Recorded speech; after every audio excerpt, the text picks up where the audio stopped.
La vie est simple. C'est nous qui la rendons compliquée. Nous vivons comme des fugitifs, nous cachant, courant, essayant d'échapper à ce qui nous poursuit partout. Quand nous sommes dans la rue, cela nous observe d'en haut et à nos côtés. Au travail, nous le voyons de loin dans les conversations de bureau. À la maison, cela nous regarde dans notre propre main. Et c'est furtif. Souvent, cela nous influence sans que nous nous en rendions compte. Nous finissons par vivre une vie autour de cela. Nous travaillons, nous étudions, nous créons des relations sous son influence. Et ce n'est pas un démon, un fantôme ou un monstre folklorique. C'est quelque chose que nous avons créé et que, même sans le savoir, nous avons propagé et aidé à grandir. Vous savez de quoi je parle. Je parle de ce qui rend les entreprises millionnaires et nous appauvrit énergétiquement. Je parle du consumérisme. Partout où nous regardons, nous voyons des publicités de tout ce que nous devons acheter, sans quoi nous ne pouvons pas vivre, et sans quoi nous ne sommes rien ni personne. Des produits coûteux qui, souvent, ne nous offrent même pas une certaine qualité, mais seulement du statut. Le statut d'avoir un sac de cette marque célèbre, le statut de conduire la voiture la plus récente lancée cette année, ou le statut d'occuper ce poste important dans l'entreprise. Mais quel est le prix de tout cela? Cela nous apporte-t-il vraiment du bonheur? Courir en boucle derrière tout cela est-il vraiment la vie que nous voulons? Combien de temps allons-nous accepter d'être enchaînés à cette vie, laissant derrière nous tout ce qui compte vraiment? Aujourd'hui, dans notre vidéo, je vais t'aider. Je vais t'aider à te libérer de ces chaînes, à sortir de ce cercle vicieux. Mais je vais t'aider avec du contenu valide et éprouvé, à travers les connaissances et les enseignements de l'un des plus grands psychologues de tous les temps, Carl Gustav Jung. Carl Gustav Jung était un célèbre psychiatre et psychanalyste suisse, connu comme le fondateur de la psychologie analytique, une approche de la psychologie centrée sur la compréhension de l'esprit humain et du processus d'individuation. Concept clé de Jung, l'inconscient collectif. L'un des concepts les plus importants de Jung est l'inconscient collectif.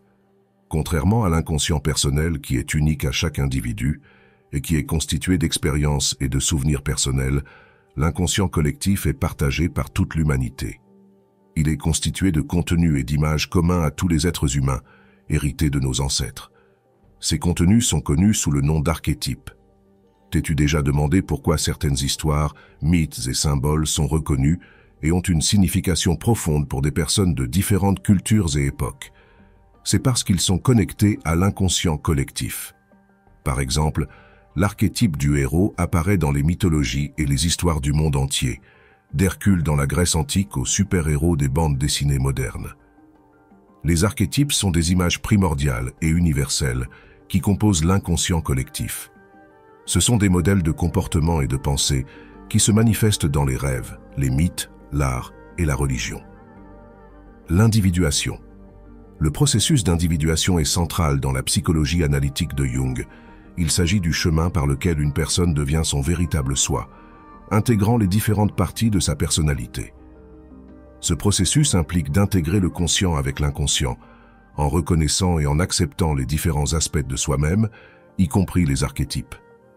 As-tu déjà ressenti que tu vivais une vie qui n'était pas vraiment la tienne, en suivant des attentes extérieures et en négligeant tes propres désirs et besoins? Le processus d'individuation encourage les individus à explorer leur inconscient, à affronter et intégrer leurs ombres, et à vivre finalement de manière plus authentique et épanouie. Nous allons utiliser tous les concepts de Carl Jung pour t'aider à simplifier ta vie. Mais d'abord, voyons ce qu'est le minimalisme. Le minimalisme est un style de vie qui vise la simplification, en éliminant l'excès de biens matériels et en se concentrant sur ce qui compte vraiment. Né en tant que mouvement artistique et culturel, le minimalisme a été adopté dans divers domaines, tels que l'architecture, le design et plus récemment comme mode de vie. Le principe fondamental du minimalisme est que moins, c'est plus. En d'autres termes, en réduisant la quantité de possessions matérielles, on peut augmenter la qualité de vie. Dans le cadre du style de vie, le minimalisme signifie réduire consciemment la consommation, simplifier la routine quotidienne et donner la priorité aux choses qui apportent une véritable valeur et un sens réel. Cela peut inclure l'élimination d'objets inutiles à la maison, ainsi que la réévaluation des engagements et des relations personnelles. Le minimalisme ne consiste pas à se priver, mais à prendre des décisions intentionnelles qui favorisent le bien-être et l'épanouissement personnel. Les bienfaits du minimalisme. Le minimalisme offre une série de bénéfices qui peuvent transformer la vie de ceux qui l'adoptent. Voici quelques-uns des principaux. Moins de stress, moins de désordre physique et mental. Un excès d'objets peut créer un environnement désordonné, ce qui peut à son tour provoquer du stress et de l'anxiété. Des études montrent que les environnements encombrés peuvent nuire à la capacité de concentration et augmenter les niveaux de cortisol, l'hormone du stress. En adoptant le minimalisme et en réduisant le nombre d'objets qui nous entourent, nous créons un espace plus propre et organisé, favorisant un environnement calme et propice à la relaxation.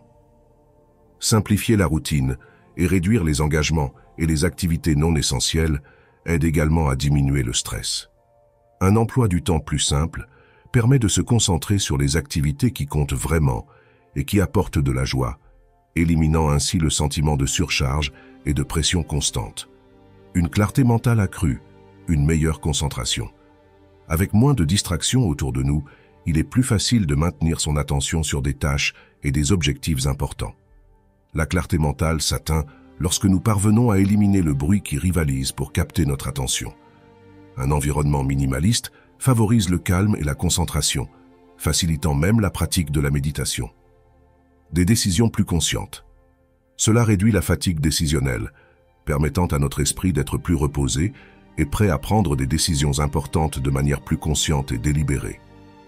Une meilleure concentration sur les objectifs personnels et la capacité à établir des priorités. Adopter le minimalisme nous oblige à évaluer et définir nos véritables priorités. Cela implique d'identifier ce qui nous apporte vraiment de la joie et de la satisfaction, et d'éliminer ce qui ne contribue pas à notre bien-être. Ce processus de réflexion nous aide à aligner nos actions et ressources avec nos valeurs et objectifs personnels. Une productivité accrue. Avec moins de distractions et une clarté accrue sur ce qui est important, il devient plus facile de consacrer du temps et de l'énergie à la poursuite de nos objectifs personnels et professionnels. La productivité augmente lorsque nous concentrons nos efforts sur les tâches qui comptent réellement. Maintenant, en me détournant un instant des études pour partager ma vision et mon expérience personnelle, je crois que le plus grand avantage du minimalisme est qu'il nous donne du temps pour vivre ce qui est vraiment important. Au-delà de la productivité et des économies, qui sont également importantes, le temps que le minimalisme nous donne est, selon moi, le principal avantage de cette philosophie de vie. Après avoir découvert le minimalisme et commencé à simplifier ma vie, j'ai commencé à vivre d'une manière que je n'avais jamais imaginée. Avant, je passais mes journées à avoir l'esprit en ébullition, à penser qu'il me fallait absolument une certaine voiture, une maison immense, ou voyager dans tel pays et manger dans tel restaurant. Mes objectifs étaient basés sur des biens matériels, sur ce que je devais acheter et posséder. Cela m'a laissé avec un tel vide qu'en arrivant au dimanche soir, tout ce que j'avais en tête était « Eh bien, j'ai passé si peu de temps avec mes parents, je ne les ai même pas appelés cette semaine parce que j'étais trop occupé. Cela fait des siècles que je n'ai pas parlé à mon frère. Je me demande comment il va. Mon chien me manque. Cela fait des lustres que je ne suis pas allé me promener avec lui. Il y a longtemps que je n'ai pas joué au football avec mes amis. Cela me faisait tellement de bien. » Et bien d'autres pensées similaires. Je n'étais pas triste parce que mon appartement était petit ou parce que je n'avais pas de chaussures de marque. La tristesse venait du fait de réaliser que ce qui comptait vraiment pour moi était négligé au profit de choses qui n'étaient pas si importantes, des choses imposées uniquement pour avoir le statut de possession. Après avoir réfléchi à tout cela, j'ai compris qu'au fond, ce qui était important pour moi était délaissé. En appliquant le minimalisme, j'ai commencé à avoir beaucoup de temps pour faire ce qui me plaît et être avec ceux que j'aime. Pas un jour ne passe sans que j'appelle mes parents. Je m'entraîne au gymnase tous les samedis avec mon frère pour parler de la vie. Et je réserve un match de football une fois par mois avec mes amis. Aujourd'hui, ma routine est plus simple. Mais, assurément, quand arrive le dimanche après-midi, le seul sentiment qui me traverse l'esprit est « Quelle belle vie j'ai !» Je suis reconnaissant pour tout. Et tout cela, je l'ai accompli en simplifiant ma routine et en me concentrant uniquement sur l'essentiel et ce qui me fait du bien. Une de mes stratégies que je te conseille pour simplifier ta routine est revoir et analyser périodiquement. Évaluation hebdomadaire. Prenez du temps à la fin de chaque semaine pour examiner votre emploi du temps. Demandez-vous quels engagements ont été réellement utiles et lesquels auraient pu être évités. Question clé. Pour chaque engagement, demandez-vous: cela apporte-t-il une valeur ajoutée à ma vie? Est-ce que je veux vraiment le faire? Cet engagement est-il en accord avec mes objectifs et mes valeurs? Réunions inutiles. Les réunions peuvent être une grande perte de temps, surtout si elles ne sont pas bien organisées ou ne sont pas essentielles. Réfléchissez à l'importance de chaque réunion. Proposez des alternatives, comme traiter les sujets par email ou lors de discussions rapides. Activités sociales obligatoires. Souvent, nous nous sentons obligés d'assister à des événements sociaux par courtoisie, même si nous n'apprécions pas ces activités. Réévaluez ces engagements et apprenez à dire non, avec politesse, mais fermeté. Réévaluation des loisirs et des activités personnelles. Loisirs non pertinents. Parfois, nous maintenons des loisirs qui ne nous apportent plus ni joie ni but. Réfléchissez à vos passe-temps et décidez lesquels ont encore un sens pour vous. Éliminez ceux qui ne font que prendre du temps sans valeur ajoutée. Activités de faible priorité. Identifiez les activités quotidiennes qui ne sont pas essentielles et que vous pourriez réduire ou éliminer. Cela peut inclure le temps excessif passé sur les réseaux sociaux, à regarder la télévision ou d'autres formes de divertissement qui n'améliorent pas votre bien-être. Et le point principal, apprenez à dire non. Établissez des priorités. Avant d'accepter de nouveaux engagements, ayez une idée claire de vos priorités et de vos limites.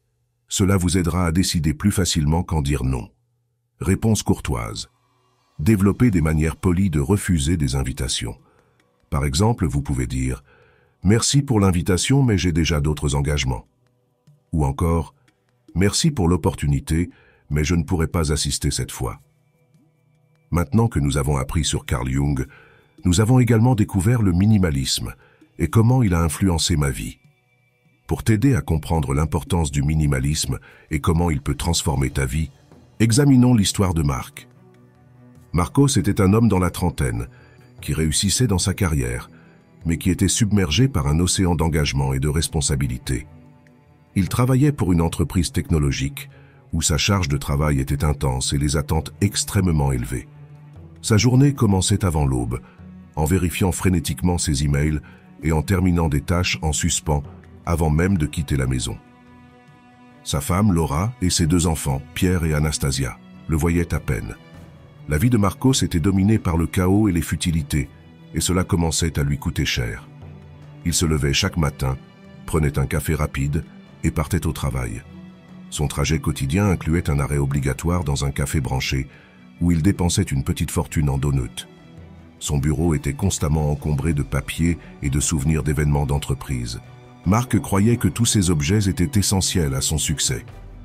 Mais en réalité, il ne faisait qu'ajouter à son sentiment d'oppression. Au travail, il assistait à des réunions interminables et répondait à un flot incessant d'emails, de messages et de notifications. Son esprit était constamment occupé par les échéances, les objectifs et la prochaine promotion. Il mangeait rarement correctement, préférant des repas rapides et peu sains à son bureau. Une fois rentré à la maison, tard dans la soirée, il s'effondrait sur le canapé et passait le reste de son temps devant la télévision ou sur son téléphone, scrollant sans but les réseaux sociaux. Laura, sa femme, se sentait de plus en plus éloignée. Elle essayait de parler, mais Marcos était toujours trop distrait ou fatigué pour lui prêter attention. Pierre et Anastasia, leurs enfants, grandissèrent vite, et Marc ne remarquait même pas les changements dans leur vie. La relation entre Marc et Laura se détériorait. Les disputes fréquentes sur le manque d'attention et de présence de Marcos étaient devenues une habitude. Laura se sentait seule, élevant les enfants pratiquement seule et gérant la maison sans le soutien de son mari. La connexion qu'ils partageaient autrefois semblait se perdre. Marc a commencé à réaliser que quelque chose n'allait vraiment pas quand, au cours d'une de ces disputes, Laura a évoqué la possibilité d'une séparation. « Marc, je ne peux plus continuer ainsi. Tu es toujours absent, même quand tu es à la maison. Pierre et Anastasia te voient à peine, et moi, je me sens comme une mère célibataire. Ce n'est pas ce que je veux pour nous. » Ces mots ont frappé Marc comme un coup de poing à l'estomac. Il aimait sa famille, mais il se rendait compte qu'il était sur le point de la perdre à cause de ses choix de vie. C'est lors d'une nuit d'insomnie en surfant sur Internet que Mark est tombé sur un article sur le minimalisme. Le texte expliquait comment réduire l'excès de possession et d'engagement pouvait mener à une vie plus significative et équilibrée. Intrigué, Mark a commencé à lire davantage sur le sujet. Il a trouvé des histoires de personnes qui avaient transformé leur vie en adoptant le minimalisme, gagnant plus de temps, de paix et de satisfaction. Mark a décidé qu'il devait changer. Il a partagé sa décision avec Laura, qui, bien que sceptique au début, a décidé de soutenir son mari. Ensemble, ils ont commencé à planifier comment simplifier leur vie. Le premier pas fut un grand ménage dans leur maison. Mark et Laura ont consacré un week-end entier à trier chaque pièce. Ils ont séparé les objets à donner, à vendre ou à jeter. Mark a eu du mal à se détacher de nombreux objets qu'il considérait essentiels à son travail et à son statut. Cependant, en voyant leur maison devenir plus organisée et épurée, il a ressenti un soulagement et une liberté inattendue. Au travail, Mark a également appliqué le minimalisme à son espace de bureau et à sa routine. Il a réduit les objets sur son bureau à l'essentiel, organisé ses fichiers numériques et établi des limites claires pour son temps. Il a cessé de répondre aux emails en dehors des heures de travail, a intégré des pauses régulières et a commencé à manger des repas plus sains. Avec moins de distractions et une routine mieux structurée, Mark a trouvé plus de temps pour sa famille. Il s'est fixé comme règle de laisser le travail au bureau et d'éteindre son téléphone lorsqu'il était à la maison. Petit à petit, il a commencé à participer activement à la vie de Laura, Pierre et Anastasia. Il accompagnait ses enfants à leurs activités scolaires, jouait avec eux au parc et leur lisait des histoires avant de dormir. Laura a remarqué le changement et a ressenti que son mari était enfin présent. Leur relation a commencé à se renforcer. Mark a découvert qu'en simplifiant sa vie, il gagnait non seulement du temps, mais aussi une nouvelle perspective sur ce qui comptait vraiment. Il a appris à apprécier les petits moments avec sa famille et à valoriser les choses simples de la vie. Il s'est senti plus connecté à lui-même et aux autres, trouvant une paix intérieure qu'il n'avait jamais connue auparavant. Pierre et Anastasia ont commencé à profiter davantage de la présence de leur père. Mark les emmenait se promener, les aidait à faire leurs devoirs et partageait des moments de joie et d'apprentissage avec eux. Laura et Mark ont recommencé à passer leur soirée à discuter et à rire ensemble, ravivant l'amour et le partenariat qu'ils partageaient au début de leur mariage. Mark a continué à pratiquer le minimalisme, cherchant constamment des moyens de simplifier et d'améliorer sa vie. Il est devenu un modèle pour ses collègues et ses amis qui ont remarqué sa transformation et ont commencé à lui demander des conseils sur la manière de faire de même. Il a réalisé que le minimalisme n'était pas une solution magique, mais un chemin continu d'introspection et de choix conscients. Mark a trouvé un équilibre et un but, et sa vie a commencé à être guidée par les valeurs qu'il partageait avec Laura. L'histoire de Mark nous montre que le minimalisme peut être un outil puissant pour transformer nos vies, en réduisant les excès et en se concentrant sur l'essentiel. Nous pouvons renouer avec ce qui compte vraiment, renforcer nos relations et trouver la paix et l'épanouissement. Mark n'a pas seulement sauvé son mariage et renoué avec ses enfants, il a également découvert une nouvelle façon de vivre qui lui a apporté bonheur et plénitude. Es-tu prêt à simplifier ta vie et à découvrir ce qui compte vraiment? Avant de continuer, ne manque pas cette opportunité. Rejoins notre chaîne et deviens un esprit bleu avec des avantages. Aide notre chaîne à continuer de grandir. Merci infiniment pour le soutien de tous les membres. Les concepts développés par Carl Jung en psychologie analytique offrent une perspective riche et profonde qui peut compléter et enrichir la pratique du minimalisme. En explorant comment les principes de Jung, en particulier le concept d'individuation, se connectent au minimalisme, nous pouvons mieux comprendre comment ce mode de vie simplifie non seulement l'extérieur, mais favorise également une profonde croissance intérieure. L'individuation et le minimalisme. Le processus d'individuation, l'un des piliers de la psychologie analytique de Jung, fait référence au développement de l'individu vers la plénitude et la réalisation du vrai soi. Jung croyait que l'individuation est essentielle pour la croissance psychologique et spirituelle, car elle implique l'intégration de toutes les parties de la personnalité, consciente et inconsciente, en un être cohérent et authentique. Cependant, la vie moderne est remplie de distractions extérieures qui rendent difficile cette exploration intérieure. Le consumérisme effréné, les pressions sociales pour acquérir toujours plus de biens matériels et la nécessité constante d'être occupé avec des tâches et des engagements quotidiens nous empêchent souvent de nous tourner vers l'intérieur et de nous connecter à notre vrai moi. C'est ici que le minimalisme se distingue comme un puissant outil pour faciliter l'introspection et l'individuation. Lorsque Marc a décidé d'adopter le minimalisme, il a pris conscience de tout le temps et l'énergie qu'il consacrait à des choses triviales et inutiles. Il a réalisé que l'entretien de possessions matérielles, la pression pour acquérir de nouveaux objets et le rythme effréné de la vie moderne l'empêchaient de se connecter à lui-même et à ses véritables besoins et aspirations. En éliminant ces distractions, Marc a trouvé l'espace dont il avait besoin pour se consacrer à l'introspection. La pratique du minimalisme a permis à Marc de vivre en accord avec son vrai moi, favorisant un sentiment d'authenticité et de but qu'il n'avait jamais connu auparavant. Il a découvert une paix intérieure et une clarté qui ont transformé sa vision du monde et de lui-même. La connexion entre le minimalisme et le concept jungien d'individuation est devenue évidente pour Marc. En simplifiant sa vie extérieure, il a ouvert la voie à une transformation intérieure profonde et durable. Relier le minimalisme au concept de Jung, en particulier l'individuation, montre comment réduire les excès et simplifier la vie extérieure peut être un puissant catalyseur de croissance intérieure.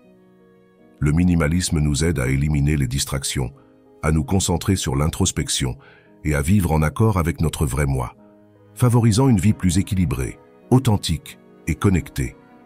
De plus, en nous débarrassant des biens matériels, nous pouvons mieux valoriser les expériences humaines partagées, renforçant notre connexion à l'inconscient collectif et à l'humanité.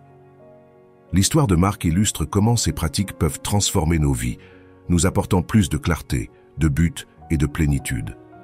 Le minimalisme peut certainement allumer une flamme en nous. Après avoir suivi le chemin de l'individuation et éliminé tout ce qui n'est pas essentiel dans nos vies, nous pouvons découvrir un nouveau moi, capable de nous enseigner de grandes leçons et de changer la façon dont nous nous percevons. Pour t'aider dans cette tâche difficile, je te laisse une vidéo à l'écran final pour te faciliter ce chemin. Nous t'apprendrons comment trouver ton véritable potentiel. N'oublie pas de like et de t'abonner à notre chaîne. Sois fier d'être arrivé jusqu'ici. Cela montre que tu es déterminé à devenir meilleur. J'espère te voir là-bas. Reste fort, reste résilient.